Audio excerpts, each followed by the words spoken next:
Hello दोस्तों, तो मैं हूं आपका प्यारा सर सीएम सर और आज हम देखने जा रहे हैं heredity and evolution lecture number 3। इससे पहले हम हुगली एकेडमी के चैनल पर और भी इसके पहले के लेक्चर नंबर 0, 1, 2 कवर कर चुके हैं। आज का जो हमारा लेक्चर होने वाला है वो इसमें होने वाला है कि हमने पिछले लेक्चरों में देखा कि ये धरती पे जितने भी प्राणी जीव झाड़ पौधे बने हुए उन सबका एक कॉमन एंसेस्टर है, वो कहीं ना कहीं एक दूसरे से क्या रिलेट करते हैं। तो आज हम यही देखेंगे इवोल्यूशनरी थ्योरी के जरिए कि हमारे पास में कौन कौन से प्रूफ है जिसकी वजह से ये प्रूफ होता है कि हम सब कहीं ना कहीं एक जैसे जीवों से बने हैं, को रिलेटेड है। ठीक है,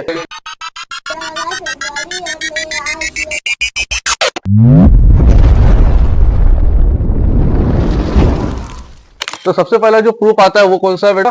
वो है मॉर्फोलॉजिकल एविडेंस। उसके बाद में जो आता है वो क्या है? Anatomical evidence. उसके बाद में क्या है? Vestigial organ. फिर उसके बाद में क्या है? Palaeontological evidence. आज के लेक्चर में हम ये सब देखने वाले हैं। ठीक है, इसके बाद में देखेंगे हम कनेक्टिंग लिंक। ये भी एक प्रकार का प्रूफ है जो हमको क्या करेगा? प्रूफ करेगा कि सभी जो एक दूसरे से कहीं ना कहीं रिलेट करते हैं, उनके कोई ना कोई कॉमन एंसिस्टर हुआ करते हैं। और क्या देखने वाले? एम्ब्रियोलॉजिकल एविडेंस देखने वाले हैं। तो चलिए सबसे पहले शुरुआत करते हैं मॉर्फोलॉजिकल एविडेंस से। ठीक है, अगर आपको पता है क्या होते हैं मॉर्फोलॉजिकल एविडेंस तो यही वीडियो को पॉज करके कमेंट कर देना। नहीं पता है तो चलिए देखते हैं क्या है आखिरकार। अब देखो, मॉर्फोलॉजिकल एविडेंस है होता है the study of the external feature. External feature यानी बेटा बाहर के फीचर देखेंगे हम, जैसे उनकी हाइट होगी of organism such as size, shape और स्ट्रक्चर। आखिर उनका साइज कैसा है, शेप कैसा है, हाइट कैसी है ना, उनके लोकेशन ऑफ ईयर कैसा है ना। अगर हम when the different organism so, अगर अलग अलग ऑर्गेनिज्म कुछ ना कुछ सिमिलरिटी बता रहे हैं उनके एक्सटर्नल स्ट्रक्चर में, इसका मतलब उन्होंने कोई ऐसा कॉमन एंसेस्टर रहा होगा जिनकी वजह से उनके दो कॉमन मॉर्फोलॉजिकल कैरेक्टर हमको देखने को मिल रहे हैं, फीचर्स। चलिए अब देखते हैं, इसका प्रूफ भी तो देखना होगा आपको। चलो एग्जांपल देख लेते हैं सबसे पहले। अब देखिए, ये डॉगी, शीप और कैट, इन सब में कुछ आपको कॉमन दिख रहा है, जैसे उनकी ईयर्स की लोकेशन हो गई, कैट की ईयर्स की लोकेशन हो गई, आईज की लोकेशन हो गई। नहीं समझा? चलिए और क्लियर करते हैं। अब तो दिख रहा है बराबर, समझ में आया अब? ठीक है, देखिए अब चाहे डॉग की ईयर की पोजीशन देख लो, चाहे कैट की, है ना, एक जगह से दिख रही। आंखों की पोजीशन देख लो, चाहे नोज की देख लो, चाहे माउथ की देख लो, है ना। ये जो मॉर्फोलॉजिकल कैरेक्टर है हमको कुछ ना कुछ ऐसा सबूत दे रहे हैं कि कोई ना कोई इनका कॉमन एंसेस्टर रहा होगा जिससे आगे जाके बने हैं। ठीक है, कोई ना कोई कॉमन पूर्वज इनके बीच में रहा होगा। ठीक है, अब चाहे हम पत्तों की बात कर लो, एक जैसे शेप देखने को मिलते हैं कई सारे पत्तों के। चाहे फिर आप ये देख लो, उनके बीच की जो वेन्स दिख रही सभी पत्तों में देखने को मिलती है। ये भी एक सबूत है कि कोई ना कोई इनका कॉमन एंसेस्टर रहा होगा। ये पेडियोल देखने को मिलते, पेटियोल। ठीक है, ये सब सबूत है, डंटल। अब हम देखेंगे एविडेंस नंबर 2। एक ही प्रूफ देखने से थोड़ी ना होगा, और भी देखने होंगे। चलिए देखते हैं एनाटॉमिकल एविडेंस। अब चित्र देख के तो आपको समझ गया होगा आखिरकार एनाटॉमिकल एविडेंस है क्या होता है। फिर भी हम इसकी डेफिनेशन पढ़ लेते हैं। The study of the internal structure of organism. Anatomy यानी क्या? किसी भी ऑर्गेनिज्म की इंटरनल स्ट्रक्चर को देखना। अब हम बाहर ही नहीं देखेंगे, इंटरनल स्ट्रक्चर को देखेंगे। ठीक है, हो सकता है कि कुछ जानवरों के क्या हो, जो मॉर्फोलॉजिकल कैरेक्टर है, बाहर के फीचर है जो उनके शरीर के, वो अलग हो, पर जो इंटरनल ऑर्गन हो सकता है जो इंटरनल स्ट्रक्चर हो कहीं ना कहीं वो कुछ सिमिलरिटीज बता रहे हो। ठीक है, अब देखो ये आपने चित्र देखे हुआ है क्लास 10 की बुक में। अब इसके अंदर हमको क्या देखने को मिल रहा? ये ह्यूमन का हैंड है, ये क्या है? 4 लेग है ऑक्स का, ये पेंटिजियम है बैट का, ये फ्लिपर है वेल का। ठीक है, ये सब हमने देख रखा है, पर इनमें आपको कुछ ना कुछ सिमिलरिटी दिख रही होगी। भले इनका जो काम, जो इनका उपयोग है वो अलग अलग है। इंसानों के हाथ कोई भी बना सकते हैं, पकड़ सकते हैं। अब ये जो 4 लेग है ऑक्स के, वो चलने के काम में आते हैं। बैट के ये क्या होते हैं? पेंटिजियम उड़ने के काम में आते हैं। फ्लिपर वेल को क्या होता है? फ्लिप मारने के काम में आते हैं। ठीक है, तो ये सब बातें हैं, पर अगर इनका इंटरनल स्ट्रक्चर देखा जाए, देखो अब इंसान के हाथ को हम गौर से देखेंगे। ये ह्यूमस है ना, क्या होता? कंधे से लेके तो हाथ तक की, कंधे से लेके तो ये कोहनी तक की हड्डी। ठीक है, ये क्या कहलाता? ह्यूमस कहलाता। ठीक है, फिर रेडियस और उलान। अब ये क्या है? ये कोहनी से लेके तो रिस्ट तक की हड्डी आपको देखने को मिल रहा है चित्र में। और क्या कार्पिकल्स, यहाँ पे क्या होते हैं? रिस्ट के यहाँ पे क्या होते हैं? 8 हड्डियों के स्ट्रक्चर होते हैं। फिर मेटा कार्पिकल्स आ जाती है हड्डियां, और फिर क्या होता है? फैलेंजेस होते हैं। अब इसी के बाद में हम सेम किसका देखते हैं? बैट का देखते हैं। देखो बैट की भी वो जो पंख है उसके अंदर आपको ह्यूमस देखने को मिल रहा, रेडियस एंड उलन देखने को मिल रहा, उलाना। उसके बाद में कार्पिकल्स, मेटाकार्पिकल्स और बाकी सब चीजें क्या आपको देखने को मिल रही है। ये क्या सबूत है कि कोई ना कोई इनका क्या रहा होगा? कॉमन एंसेस्टर रहा होगा, जिसकी वजह से कुछ ना कुछ तो सिमिलरिटी इनके बीच में आ रही है। तो चलिए देखने को मिला। अब हम अगला प्रूफ देखेंगे, प्रूफ नंबर 3। वो क्या है? वेस्टिजियल ऑर्गन का। अब ये वेस्टिजियल ऑर्गन होते क्या आखिरकार? ठीक है, अब ये वेस्टिजियल ऑर्गन वो चीज होती है जो डीजनरेट, अनडेवलप्ड और फंक्शनलेस ऑर्गन हो जाती है इवोल्यूशन के प्रोसेस की जरूरत। जैसे हमारे पास में जो पुराने जो हमारे पूर्वज हुआ करते थे, उनके पास में कई ऐसे ऑर्गन हुआ करते थे जो आज हम इस्तेमाल नहीं कर रहे। इसलिए वो धीरे धीरे क्या होते जा रहे हैं, खलास होते जा रहे हैं, या फिर उनका यूज कम होते जा रहा है, और कुछ गायब हो गए, कुछ है। जैसे हमारी टेल बोन, भले हड्डी है हमारे शरीर में टेल बोन की, है ना, पर टेल कभी निकलती नहीं। वो क्या होगा, एक फीचर हमारे अंदर से क्या होगा, गायब हो गया। इसी प्रकार से कुछ और भी है, देखिए देखते हैं।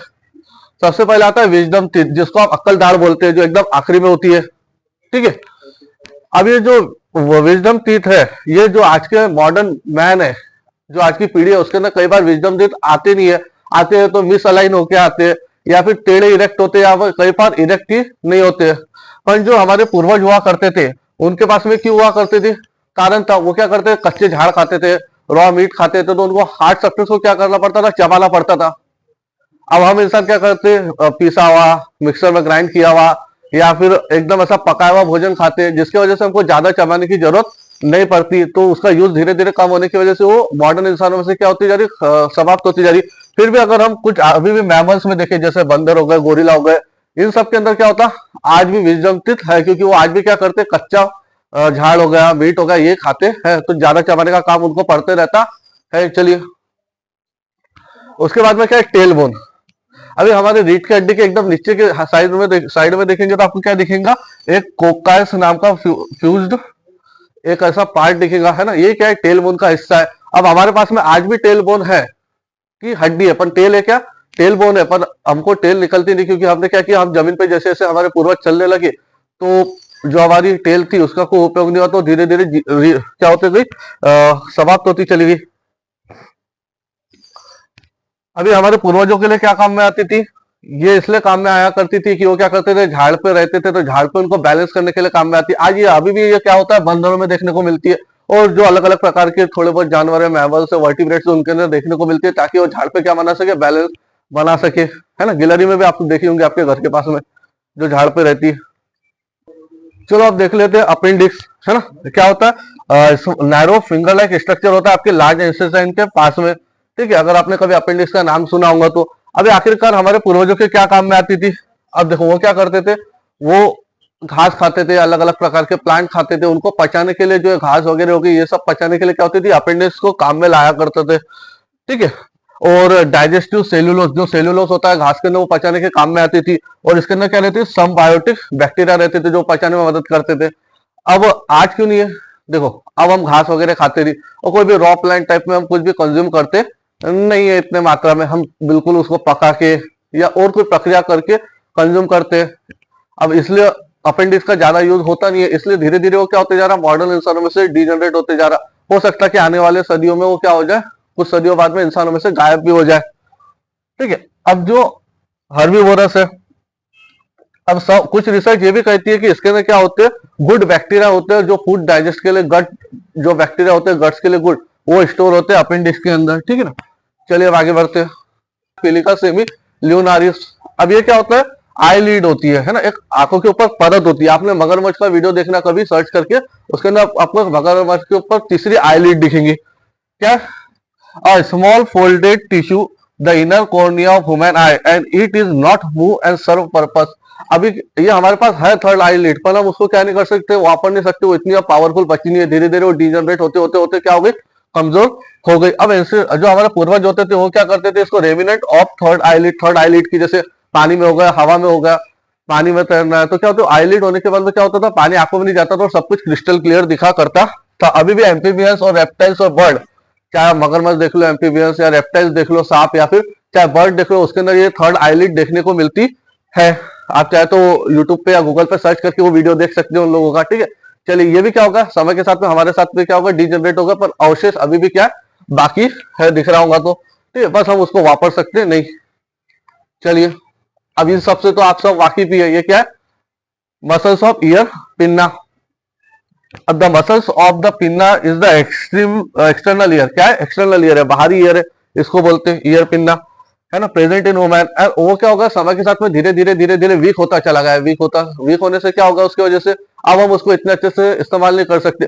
वही हमारे पूर्वज क्या करते थे, दूर की कोई आवाज डिटेक्ट करना हो, कोई प्राणी हमला कर रहा है तो धीमी गति की आवाज हो, या फिर दूर की आवाज को सुनने के लिए उसको एडजस्ट करते। अभी भी आपने कई सारे जानवरों को देखे होंगे, जैसे कैट हो गई, गोट हो गई, शीप हो गई, गाय हो गई, बफेलो हो गई, वो भी क्या करते हैं, अभी अपने ईयर पन्ना को हिला के क्या करते हैं, दूर की आवाज सुनने की कोशिश करते हैं और उनको सुनाई भी देती है। ये भी अब धीरे धीरे क्या होगा, हमारे डीजनरेट होते चलेगा, इसलिए हम इसकी मूवमेंट करके उनकी जैसा वापर सकते नहीं है। पर ये क्या प्रूफ है, कहीं ना कहीं सभी जीव एक दूसरे से क्या है, लिंक है, कोई ना कोई इनका क्या रहा होगा, कॉमन पूर्वज रहा होगा। तो चलिए तो हम देखते हैं अगला एरेक्टर पाइली, है ना। अब ये आखिर क्या, ये जो मसल्स है इसको क्या बोलते हैं, रोंगटे खड़े करने वाले मसल। आप कई बार ठंडियों में देखते होंगे आपके रोंगटे खड़े हो जाते हैं ठंडी के बारे।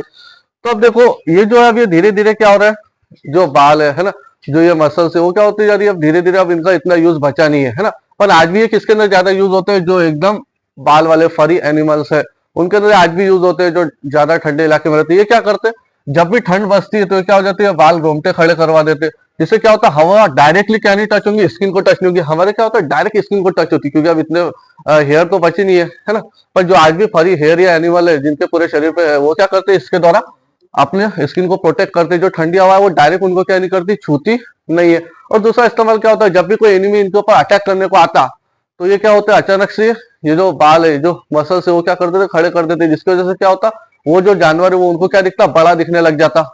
तो ये दो प्रकार के उनके क्या होते हैं, फायदे होते हैं। आज भी हमको अलग अलग प्रकार के जितने भी फरी एनिमल है उनके अंदर देखने को ये प्रोसेस मिलती है, जिनके ऊपर हेयर वाले एनिमल हो गए, जैसे भालू हो गया, ठीक है, और भी डिफरेंट एनिमल है उन सबके ऊपर। तो चलिए तो अब हम एविडेंस 4 के बारे में देखते हैं, जो कि क्या है, द पैलेंटोलॉजिकल एविडेंस।